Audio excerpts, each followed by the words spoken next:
Selamat datang di Keluh Kesah Reddit, di mana kami membawakan cerita tentang keluh kesah netizen forum Reddit dari berbagai belahan dunia. Pada episode kali ini, kami akan membagikan cerita dengan tema Entitled People. Berikut kisahnya. Cerita pertama. Karen ingin aku dipecat karena melakukan pekerjaanku. Ini mungkin bukan cerita yang paling menarik, tapi ini pernah terjadi pada saya. Lebih dari setahun yang lalu, saya bekerja sebagai kurir untuk perusahaan pizza terkenal, sebut saja Dice. Jadi, saya sudah sekitar 2 bulan bekerja di sana, dan saya memiliki cerita dengan pelanggan yang kasar, tapi wanita di cerita ini adalah yang paling konyol. Sebut saja dia Karen, karena kenapa enggak kan? Anyway, saya memasuki shift malam saya, lelah seperti anjing setelah berlari. Karena saya bekerja pekerjaan lain di pagi hari, dan gak sabar untuk pulang. Jadi, saya sedang menunggu giliran untuk menerima pesanan. Karena ini adalah first come first serve, dan ketika akhirnya saya mendapat giliran, saya gembira. Bukan hanya satu pizza berukuran sedang, tapi alamatnya adalah sebuah gedung apartemen yang saya kenal dengan baik. Jadi, saya bisa mendengarkan musik tanpa GPS saat perjalanan. Saya mengambil pizza, memasukkannya ke dalam hotpack, memeriksa sehingga sistem tahu saya mengambilnya, dan pergi ke kendaraan, dan berangkat ke alamat.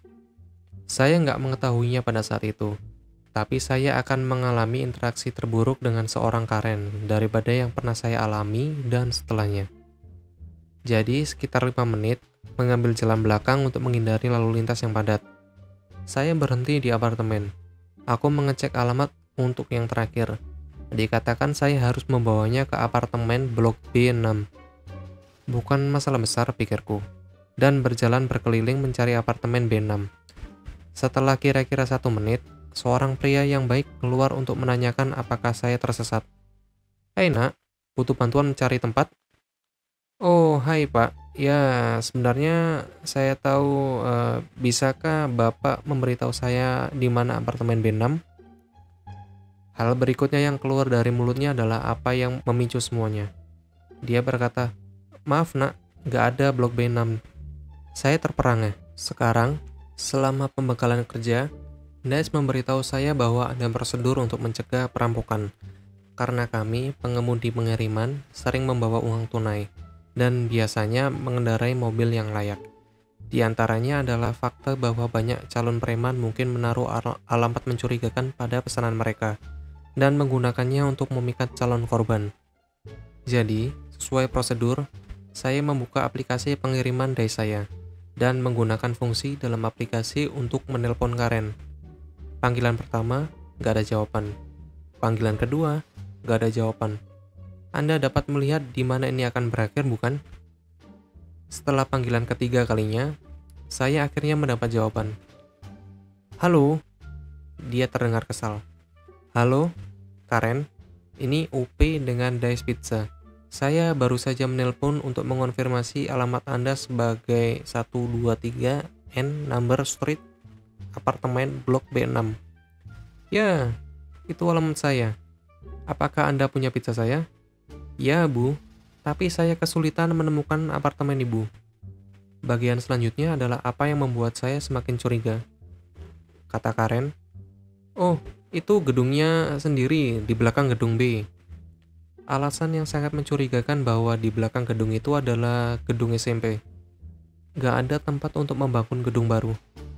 Jadi, mengikuti prosedur, kataku, Bu, saya sudah beberapa kali mengirim ke sini, dan saya gak pernah melihat gedung yang Ibu katakan.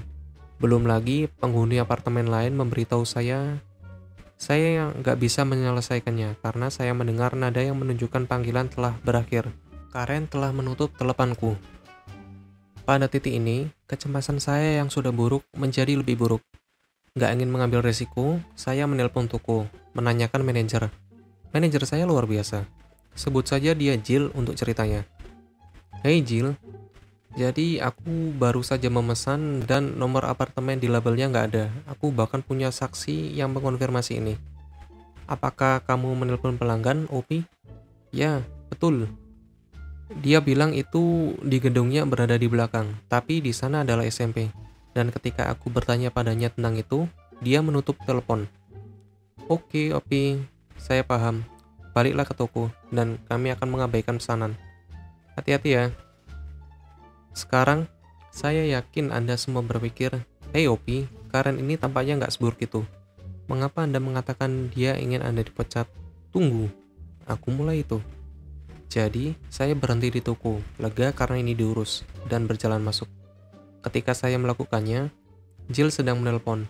Saya hanya mendengar satu sisi percakapan, tapi saya memiliki cukup petunjuk konteks untuk mengasumsikan apa yang dikatakan oleh Jill. Jill, saya mengerti Bu. Tidak, dia baru saja tiba di toko. Karen, apa? Kenapa? Mana pizzaku? Jill, saya akan memberikan pengembalian dana Ibu, tapi Opi hanya mengikuti kebijakan perusahaan. Karen, Opi adalah supir pengiriman yang buruk. Saya memberitahu dia di mana apartemen saya. Dia nggak mau mengantarkannya. Beri saya nomornya, jadi saya bisa membuatnya dipecat. Jill, Bu, kami adalah karyawan cabang toko. Kami nggak memiliki kontak untuk kantor pusat. Tapi besok pagi pemilik toko akan masuk. Saya dapat memberikan nomornya, dan Ibu bisa memanggilnya, oke? Karen, oke, lakukan itu. Sekarang, jelas aku nggak ngerti bagaimana cerita lengkapnya. Tapi ketika Jill menutup telepon, dia tampak kesal, lalu menyuruhku untuk mencuci piring dan pulang. Saya kira saya juga harus menyebutkan bahwa baik Jill dan pemilik toko adalah keluarga, dan mereka berdua tahu saya taat dalam hal aturan dan kebijakan. Saya nggak pernah dipecat, dan saya nggak tahu apa yang terjadi pada Karen setelah itu. Tapi saya hanya bisa membayangkan doang. Cerita kedua, Karen nggak memikirkan lebih jauh terkait ancamannya. Untuk konteksnya, pada saat itu saya berusia akhir 20-an. Pada tahap awal diagnosis MS atau multiple sclerosis dan mengalami hari yang mengerikan. Ini terjadi pada akhir tahun 2009. Karakter dalam cerita ini, NC sebagai rekan kerja baru, SC, pria kurus, Karen, petugas kepolisian, dan saya.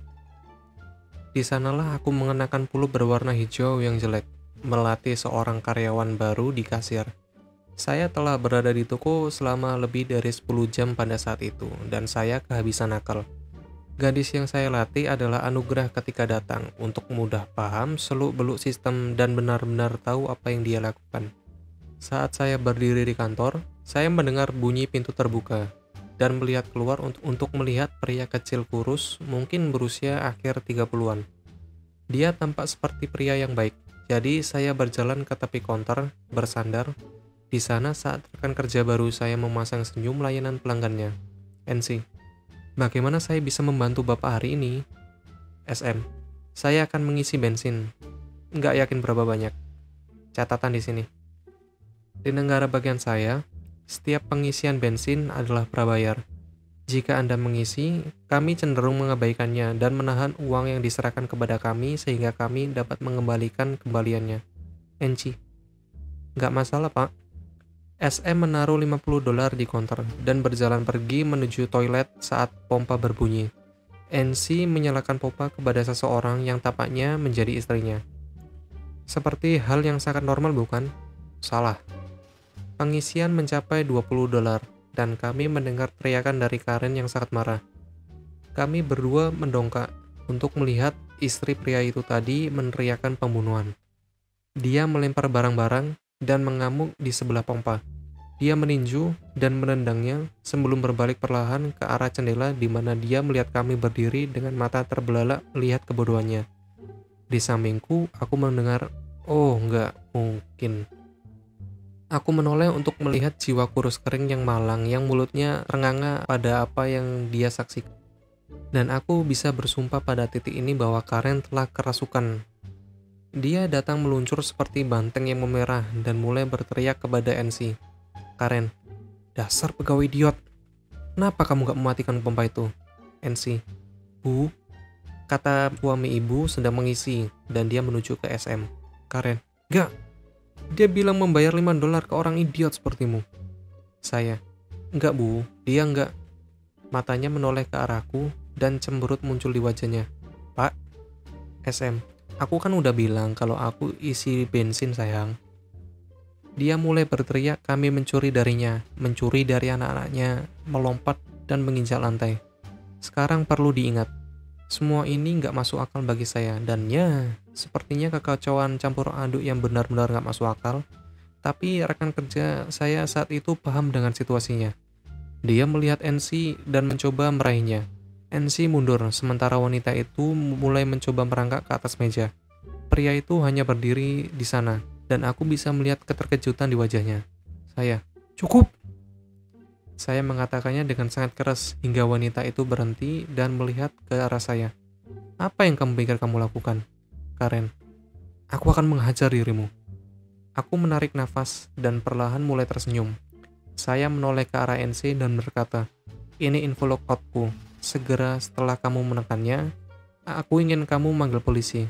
Karen, apa yang kamu lakukan? Saya, kamu bilang kamu ingin menghajarku, jadi aku lockout. Aku melepas name tag dan jaketku. Dia menatapku dengan ekspresi terkejut. Rekan kerja saya sekarang menelpon 911. Berjalanlah keluar, Bu. Kami akan menyelesaikan ini dengan sangat cepat. Karen, tapi saya, tidak, Ibu mengancam saya, pekerja saya. Jadi, mari kita lakukan ini. Karen, tapi kamu nggak bisa. Saya, oh ya? Saya bisa. Saya mulai berjalan ke arahnya. SM akhirnya sadar dan datang ke depanku. SM, nggak perlu Bu, saya akan mengurusnya. Saya, oh enggak Pak, saya nggak akan menganggap remeh ancaman. Petugas, ya Tuhan. Siapa yang membuatnya kesal? Petugas itu mengenal saya dan pernah melihat saya marah sebelumnya. Itu adalah cerita lain. Karen, dia mengancamku. SM, kamu yang memulai ini. Kami semua memberikan pernyataan. Petugas melihat rekaman kamera dan menggelengkan kepalanya. Dia ditangkap karena mencoba menyerang NC, tapi juga akhirnya dia memiliki sabu-sabu padanya. SM meminta maaf berulang kali dan membayar bensin, dan juga membelikan kami minuman. Catatan, pria itu akhirnya mengajukan gugatan cerai, dan mengambil hak asuh kedua anaknya. Dia datang beberapa bulan kemudian. Rupanya, dia nggak tahu dia menggunakan narkoba dan sakit. Terakhir saya dengar, dia menjalani kemoterapi stadium terakhirnya. Saya telah pindah keluar kota beberapa bulan setelahnya. Cerita ketiga, aku bekerja di Angkatan Laut selama 40 tahun. Sebuah call center adalah harta karun bagi Karen dan Kevin. Karen pria. Dan ini adalah salah satu yang saya ceritakan kepada teman-teman saya. Ini terjadi 10 tahun yang lalu ketika saya bekerja di call center untuk sebuah perusahaan sepatu yang sangat populer. Saya adalah seorang tim leader. Pangkatku satu tingkat di atas supervisor jika kalian belum paham. Dan seorang supervisor menelpon saya dari seorang angkatan laut Amerika Serikat. Sebut saja dia John Dodge. Karena ini adalah masalah yang sedang berlangsung, saya sepenuhnya menyadari situasinya. Begitulah percakapan itu berlangsung. Saya, terima kasih supervisor. Lalu Pak Dodge, bolehkah saya memanggil Anda John? JD, enggak, Anda nggak boleh. Nah, saya telah menghabiskan lebih dari 40 tahun di Angkatan Laut Amerika Serikat untuk naik ke pangkat Boatkisser. Jadi saya nggak akan dipanggil oleh apapun selain Boatkisser John Dodge. Saya, oke, maaf Pak, dari JD. Enggak, apakah Anda nggak mendengar saya? Anda akan memanggil saya sebagai Boatkisser John Dodge. Bukan Sir, bukan Ciser, bukan Boatkisser. Hanya Boatkisser John Dodge. Menurut Google, pangkat aslinya sangat tinggi.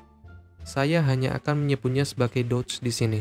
Tapi bayangkan saja, setiap kali harus menyebutkan pangkat dan nama lengkapnya. Saya, maaf Dodge, dari apa yang saya mengerti, saya memesan sepasang sepatu dan gak diterima. Sejak saat itu, kami telah mengirimi Anda 2 pasang sepatu pengganti yang juga Anda klaim gak terkirim. Jadi, ya, saya ingin sepatu lain dikirim. Sekarang kalian perlu tahu sesuatu tentang pengiriman barang melalui FedEx ke militer Amerika Serikat. Fasilitas distribusi kami berada di Tenggara Amerika Serikat, dan semua pengiriman FedEx untuk militer di wilayah ini akan dikirim ke hub MSPS di New York sebelum militer mengambil alih. dan mengirimkan paket ke alamat militer. Setelah terkirim ke MSPS, tidak ada lagi yang bisa kami lakukan, sehingga paket dianggap berhasil terkirim. Saya mengerti apa yang Anda inginkan, Dodge, tapi seperti yang telah diberitahukan oleh agen kepada Anda, kami nggak dapat mengirimkan pasangan keempat karena kami menunjukkan bahwa ketiga paket sebelumnya berhasil dikirim ke pusat pos militer di New York dan ditandatangani. Jadi, tapi saya nggak menerimanya. Itu adalah problem bagi MSPS. Karena itu adalah sistem militer, kami nggak bisa melacak paket melewati titik ini. Dan karena dikirimkan ke MSPS, kami menganggapnya berhasil dikirimkan. Pada titik ini, itu adalah tanggung jawab dinas pos militer untuk mengirimkan paket. Jadi Bapak nggak akan mengirimi saya sepasang sepatu lagi? Saya sudah berada di Angkatan Laut selama 40 tahun dan nggak pernah memiliki masalah sebelumnya. Maaf Dodge, tapi nggak ada lagi yang bisa saya lakukan. Juga nggak ada yang bisa dilakukan untuk kedepannya. Jika Anda ingin sepatu lain untuk dikirim, Anda perlu memesan sepasang sepatu baru. Saya akan juga mencatat pada file bahwa dalam keadaan apapun, sepatu pengganti nggak dikirim untuk pesanan ini atau pesanan di masa mendatang tanpa persetujuan perusahaan. Dengan itu, apakah ada lagi yang bisa saya lakukan untuk Anda, Dodge? Saya ingin manajer Anda. Maaf Dodge, tapi saya adalah atasan tingkat tertinggi yang bisa Anda hubungi melalui call center pelanggan di situs web. Klik, telepon ditutup. Salah satu kegembiraan menjadi tim leader adalah ketika Dodge meminta manajer saya. Saya dapat dengan saya mengatakan, gak ada yang lebih tinggi pangkatnya dari saya. Ada masalah dengan itu? Anda harus menghubungi kantor perusahaan kami. Saya mengirim file kasus ke perusahaan dan log panggilan. Dia juga gak mendapatkan apa-apa dari mereka. Mempertimbangkan seberapa tinggi pangkat yang dia katakan kepadaku, aku sangat ragu dia mencapai pangkat itu. Saya yakin itu adalah anggota dengan pangkat rendah yang mencoba menaikkan pangkatnya dengan menjegal prajurit lain dan mendapatkan apa yang diinginkannya. Dari cerita pertama, setelah saya lihat di forum-forum terkait masalah di kurir pizza, orang belagu kayak gituan sih sering kasih alamat palsu supaya dapat klaim pizza gratis karena lewat waktu 30 menit pengiriman. Yang sering kali terjadi karena si kurir itu bingung untuk cari lokasinya. Ya, langkah bagus buat karakter utama soalnya ikut SOP perusahaan. Untuk cerita kedua sih, karakternya udah terbiasa ya ketemu orang-orang belagu, khususnya kayak Karen. Dan langkah yang dilakukan karakter utamanya ini sangat efisien. Bikin masalah? Oke, tinggal lapor Pak Pol. Untuk cerita ketiga, karakter utama ngatasi orang belagu dengan sangat chill. Salut lah sama tindakannya. Begitulah episode dengan tema Entitled People. Sampai bertemu di episode selanjutnya. Ciao!